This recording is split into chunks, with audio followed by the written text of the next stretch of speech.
Ano po yung Japanese nung beautiful girl? Magandang hapon. Yung Japanese po nung lolo? Matandang hapon. Yung baklang lolo po? Matandang hapon. Chito, nandiyan na yata daddy mo.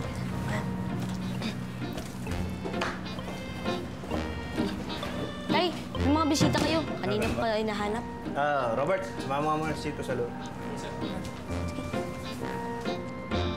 Magandang araw. Ano bang may paglilingit ko sa... Hi, I'm Georgie. Ako si Ruby. Gusto mo ba akong makatabi matulog? You do remember Mr. Wong? Mr. Wong! Mr. Wong! Ano ba sadya dito? Well, maybe you didn't know, but Mr. Wong here is big on treasure hunting. Treasure hunting! Yay! Well, as you can see, now kasi hinahanap namin yung Kabuto treasure. Si General Kabuto nung World War II, kinalat niya all over Luzon yung treasure niya nung World War II. Mr. Ru. Mr. Ru. Sit down, sit down. Well, according to this map na nakuha namin sa Hokkaido, the Kabuto treasure is somewhere here in your backyard. Treasure hunting! Yay!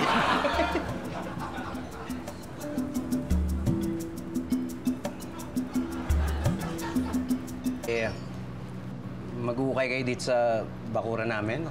Parang mahirap yata yun kasi yung mga halaman ng asawa ko masisira at saka ano yun, maingay, magulo. Yun ang inuukay dyan sa kanto, laking perwisyo na kaya.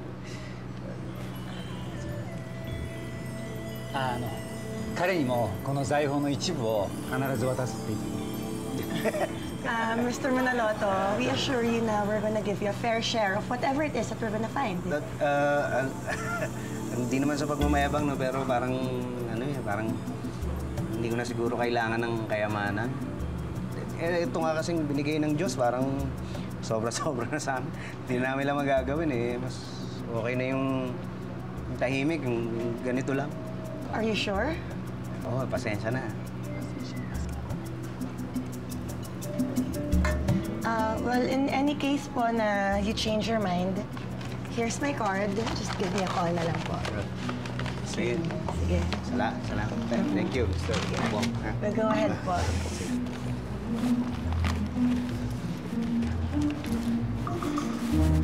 Sandali lang. Yes!